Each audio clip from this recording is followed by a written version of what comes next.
इंसान ज़िंदगी में जब जद्दोजहद करता है, कोशिश करता है, वो बहुत सारे दुनियावी असबाब इख्तियार करता है। जितनी अक्ल अल्लाह ने दी होती है उस अक्ल का भी वो इस्तेमाल करता है। कोशिश करता है कि कुछ अचीव कर सके ज़िंदगी में, कुछ मकासद का हुसूल उसे मुयस्सर आए। अज़ीज़ भाइयों, एक बात अपने जहन में अच्छी तरह बिठा लें और लिख लें कि ज़िंदगी में जो किसी बंदे को कामयाबी हासिल होती है वो रब ताला की मदद से हासिल होती है। अगर रब ताला मददगार हो तो फिर कोई चीज़ भी रास्ते में रुकावट नहीं बनती, और अगर मालिक करीम को मंजूर ना हो तो इंसान बेहतरीन सियासतदान हो, अच्छा एडमिनिस्ट्रेटर हो, उसका ज़हन बड़ी वुसअत रखता हो, बड़ी अच्छी प्लानिंग करना जानता हो, सारा कुछ हो, तो बंदा नाकाम हो जाता है। मुसलमानों को जितनी कामयाबियाँ मिली उनका पस मंज़र सिर्फ़ इतना था कि अल्लाह तबारक व तआला ने अपने बंदों की मदद फरमाई। और अब ताला ने कुरान मजीद में इस हकीकत का बयान किया, फरमाया बलिल्लाहु मौलाकुम, फरमाया बल्कि अल्लाह तुम्हारा मौला है, वहुव खैरुन नासिरीन, और वो बेहतरीन मददगार है। वो जो रब तुम्हारा मौला है वो बेहतरीन मददगार है। और अगर वो मदद करे तुम्हारी, सूरह आले इमरान में आगे जाके इरशाद फरमाया अगर अल्लाह मदद करे तो फिर तुम पर कोई गालिब नहीं आ सकता, और अगर वो तुम्हारी मदद छोड़ दे तो फिर कोई तुम्हारी मदद कर सकता, कोई मदद नहीं कर सकता। बदर की जंग भी और फ़तह मक्का भी रमज़ान मुबारक में हुआ है। मैं दोनों पर गौर कर रहा था तो एक नया मजमून मेरे जहन में आने लगा। बदर की जो जंग है उसमें भी एक अजीब इनकलाब आया है कि 313 ने 1000 से मुकाबला किया, और जिन 1000 से मुकाबला किया वो असलहे से लैस थे, और ये जो 313 हैं इनके पास 6 ज़िरहें, 8 तलवारें, चंद घोड़े। लेकिन अल्लाह ने कामयाबी दी तो ख़ुद रब ने बयान किया किस तरह दी। फरमाया वलक़द नसरकुमुल्लाहु बिबदरिन व अंतुम अज़िल्ला। वो कामयाबी इस तरह मिली है कि रब ने तुम्हारी मदद की थी, तुम तो कमज़ोर थे, अल्लाह ने बदर में तुम्हारी मदद की, तुम जीत गए। वलक़द नसरकुमुल्लाहु बिबदरिन व अंतुम अज़िल्ला, अल्लाह ने बदर में तुम्हारी मदद की, तुम तो कमज़ोर थे। फिर फ़तह मक्का नसीब हुई तो उसमें भी बेहतरीन मनसूबाबंदी नबी पाक अलैहिस्सलाम ने फरमाई, बेहतरीन हिकमत अमली हुज़ूर ने अपनाई। लेकिन हमें जो अल्लाह रसूल ने बात समझाई वो क्या है, इज़ा जा नस्रुल्लाह वल फतह, फरमाया जब अल्लाह की मदद आई और फतह नसीब हो गई। ये अल्लाह ने मदद फरमाई तुम्हारी, यहाँ भी फ़तह मक्का भी अल्लाह की मदद से, जंगे बदर भी अल्लाह की मदद से। वो जो मदद है अल्लाह ताला की, जब वो हम ये करते हैं कि हम अपनी सारी ज़िंदगी सियासत की नज़र कर दें। हमारी सियासत सिर्फ़ मुल्क में नहीं होती, हमारी सियासत ख़ानदान में भी होती है। हम घर के अंदर भी सियासत करते हैं। हम किसी ख़ास तरीके से लोगों को अपने पीछे चलाना चाहते हैं, हम एक ख़ास उसलूब इख्तियार करते हैं कि लोग हमारे पीछे चलें। उसका नुकसान हमें ये होता है कि सियासत जो होती है ये शतरंज के हेर फेर की तरह होती है, तो इसके राज बड़ी जल्दी खुलने लग जाते हैं। पता चल जाता है कि बंदा मुखलिस नहीं था, सियासत कर रहा था, तरीके सलीके से इसने जोड़ के रखा हुआ था। हम हर जगह सियासत के बलबूते पर चीज़ों को लेकर चलना चाहते हैं, सियासतें नाकाम हो जाती हैं, सियाने सियाने लोग फेल हो जाते हैं। बचता सिर्फ वही है जिसके पीछे रब ताला की मदद शामिल हाल होती है। अपनी ज़िंदगी के अंदर हम जो कुछ भी कर रहे हैं, जिस शोबे से भी हमारा ताल्लुक़ है, आज हमने इस बात पे गौर करना है कि पहले तो ये गौर कर लें कि जो काम हम कर रहे हैं क्या वो काम ऐसा है कि उसमें अल्लाह की मदद हमें मिलेगी। अगर आप कोई माज़अल्लाह नाजायज़ काम कर रहे हैं, फ़ेले हराम का इर्तिकाब कर रहे हैं, तो उसमें तो मदद इलाही आएगी नहीं। पहले तो ये देखें जो कर रहे हैं वो काम मदद इलाही वाला है, और अगर अल्लाह ताला की मदद वाला वो काम है फिर उस पर गौर करें कि क्या हमने मालिक से मदद का सवाल किया है, हमें मदद मुयस्सर आ रही है। वो मैंने बुज़ुर्गों से एक बात सुनी थी, वो बड़ी याद रह गई। वो फरमाया करते थे काबिलियत भी बड़ी चीज़ है लेकिन कबूलियत सबसे बड़ी चीज़ है। काबिल होना भी बड़ी बात है, लेकिन ज़्यादा बड़ी बात यह है कि उसकी बारगाह में कबूल भी है कि नहीं। अपनी ज़िंदगी में अल्लाह की मदद की तरफ बढ़ें। मालिक की मदद का हुसूल इख्तियार करने की कोशिश करें, अल्लाह के साथ अपने आप को जोड़ें।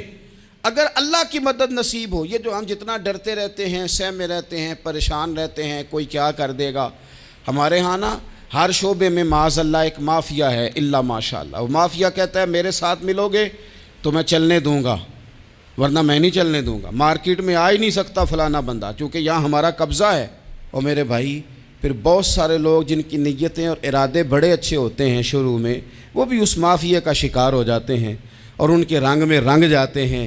याद रखना, किसी शख्स की ब्लैकमेलिंग का कभी शिकार ना होना, कभी किसी की मीठी और मुसज्जा मुकफ़ा बातों का शिकार ना होना। कोई क्या कर सकता है अगर अल्लाह मददगार हो तो? जिसको रब करीम उठाना चाहे उसे कोई गिरा सकता है? हम ये डरे डरे सहमे सहमे परेशान परेशान फ़ैसला करने की ताकत नहीं, मुझे चलना चाहिए कि नहीं, उठना चाहिए कि नहीं, करना चाहिए। उठ बांध कमर क्यों डरता है? फिर देख खुदा क्या करता है। हज़रत अब्दुल्ला इब्न अब्बास फरमाते हैं, मेरे नबी पाक अलैहिस्सलाम ने मेरी तरबियत फरमाई, हुजूर ने मेरी तरबियत फरमाई। और महबूब पाक अलैहिस्सलाम ने फरमाया, अब्दुल्ला याद रखना, ये नौजवान दोस्त मेरी बात लिख लें, परेशान लोग मेरी बात लिख लें, जिनके पास कुव्वत फ़ैसला नहीं वो इस बात को लिख लें। हज़रत अब्दुल्ला इब्न अब्बास फरमाते हैं, मेरे नबी पाक अलैहिस्सलाम ने मुझसे फरमाया था, अब्दुल्ला सुन, अगर सारी दुनिया मिल के तेरा कोई नफ़ा करना चाहे, कर नहीं सकती जब तक मेरे रब की रज़ा ना हो। और फरमाया सारी दुनिया मिल के तेरा कुछ बिगाड़ना चाहे तो अब्दुल्ला बिगाड़ नहीं सकती जब तक रब करीम की हिकमत का तकाजा ना हो। लोगों से डरना, लोगों की तरफ देखना, माहौल देख के अपने राह का तयन करना, हर बंदे के ख्यालात के मुताबिक ढलने की कोशिश करना, फलाना ना नाराज़ हो जाए, फलाना ना नाराज़ हो जाए, वो जिसने होना हो जाए, बस रब रसूल नाराज़ ना हो। अपनी ज़िंदगी में अपने मालिक को मौला जान के, बलिल्लाहु मौलाकुम, अल्लाह तुम्हारा मौला है, वहुवा खैरुन नासिरीन, वो बेहतरीन मददगार है। तवज्जो जब भी करें रब की जानिब करें, अपने दिल का किबला दुरुस्त रखें, सोचों के जाविये सीधे रखें। मेरे भाई, मालिक जब बंदोबस्त कर दे ना, जब मालिक बंदोबस्त कर दे, फिर ऐसा बंदोबस्त करता है कि लोगों के पास ना चारा नहीं रहता। हज़रत मरियम रज़ियल्लाहु ताला अन्हा पाकबाज थी, मस्जिद में रही थी, पर मालिक की हिकमत के तकाज़े बड़े अजीब है ना। फिर जनाब मरियम को अल्लाह ताला ने बग़ैर शौहर के औलाद अता कर दी। ये बात ही ऐसी थी, वो किसी ने कहा था कि मखलूक तो फ़नकार है इस दर्जा के पल भर में, संगे दरे काबा से भी असनाम तराशे, तुम कौन हो क्या चीज़ है दागे कबाबी, लोगों ने तो मरियम पे भी इल्ज़ाम तराशे। तो लोगों ने कहा किधर से ले आई बच्चा, तेरा बाप तो ऐसा नहीं था, कहाँ से ले आई? अल्लाह करे मैं आपको समझा सकूं, ज़रा अपने आप को वहाँ खड़ा करें कि एक पाक बाज औरत, पाक बाप की बेटी, तैयब माँ की बेटी और अल्लाह के घर में परवरिश पाने वाली खातून, एक वो वक्त और एक ये वक्त कि उस औरत को कटहरे में खड़ा करके पूछा जा रहा है कि माज़अल्लाह तेरी गोद में बच्चा जायज़ नहीं है, कहाँ से लाई है? अब खुद से सफाइयाँ बंदा कितनी को दे, कितनी को वजाहतें करे। और मैंने तो अपनी ज़िंदगी में देखा है, ज़्यादा वजाहत देने वाले को भी लोग झूठा समझने लग जाते हैं। ज़्यादा वजाहत देने पर भी लोग कमज़ोरी का इजहार समझते हैं कि कमज़ोर पड़ गया। आप सुलह की कोशिश करते हैं, सामने वाला बुज़दिल समझ लेता है। ज़्यादा वजाहतें भी कमज़ोर कर देती हैं। अब हज़रत मरियम को कटहरे में खड़ा करके कहा बच्चा किसका है? तो फिर खुदा बंदोबस्त जब करे, अल्लाह जब मददगार हो, तो फिर हज़रत मरियम की गवाही दरख्तों से नहीं दिलवाई उसने, पत्तों से नहीं दिलवाई, फिर फरिश्ते नहीं भेजे। हज़रत मरियम कहने लगी मुझसे ना पूछो, वो जो पंगूड़े में है उसी से पूछ लो, उनसे पूछो ना, वो कौन है पूछ लो, उनसे कर लो सवाल। उन्होंने कहा पंगूड़े में चंद दिनों का बच्चा ये जवाब देगा? मददगार था रब। उनकी बरात का ऐलान करना था मालिक ने, और जब मालिक ऐलान कर दे, जब मालिक तेरी सफाई देना चाहे, जब मालिक तुझे दुनिया के सामने निखारना चाहे, तो पंगूड़े में लेटे हजरत ईसा बोल के कहने लगे, इन्नी अब्दुल्ला आतानी अल किताबा, फरमाया मैं अल्लाह का बंदा हूं, रब ने मुझे किताब अता करके नबी बना के दुनिया में भेजा है। मैं अल्लाह का बंदा हूं, किताब लेके आया हूं, नबी बन के आया हूं। फिर पंगूड़े से ऐलान हो गया, फिर बच्चा बोल पड़ा। और ये एक दफ़ा नहीं बात हुई, ये बनी इसराइल में एक जुरैज नाम के शख्स भी थे जो नमाज पढ़ रहे थे। बाज़ ने लिखा है नफल नमाज थी, अम्मा ने पुकारा तो आए नहीं, तो माँ के मुंह से निकल गया, तू इतनी देर तक मरेगा नहीं जब तक किसी बेहया औरत का मुंह ना देख ले। तो वो इबादत गुजार थे, लेकिन लोगों ने उनकी इबादत, रियाजत, परहेजगारी को नहीं देखा। बस एक औरत को भेज के इल्ज़ाम लगवा दिया। वो औरत आया जाया करती थी, अब आ जाती हैं औरतें, मसला पूछने की नीयत से भी आ जाती हैं। माहौल में कुछ जगह ऐसी भी हैं जहाँ औरतें दम कराने के बहाने आ जाती हैं। वो खातून आती जाती थी उस खानका पे, आस्ताने पे, ये बुखारी में मौजूद है, पर उसने कहा मेरी गोद में जो बच्चा है ये इन्हीं का है। मुझे बताएं कैसे बंदा वजाहत दे। हालात ख़राब हो गए, लोग कुटिया जलाने लगे, माहौल और तरह का बन गया। मेरे नबी पाक अलैहिस्सलाम फरमाते हैं, फिर उस रब के बंदे ने कहा मालिक तू करीम है, तेरी मशीयत का तकाजा आया जो मेरी माँ ने जुमले बोले थे, पर अब मैं वजाहत देने के काबिल नहीं रहा, अब तू ही करम करेगा तो दरवाज़ा खुलेगा।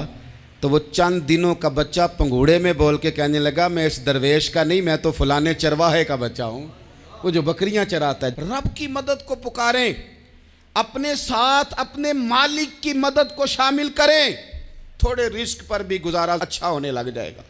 सारे लोग आपको गिराने की तदबीरें कर रहे होंगे और मालिक आपको इज्जतें अता फरमा देगा, उसकी बारगाह से हिकमत का तकाजा और हो जाएगा।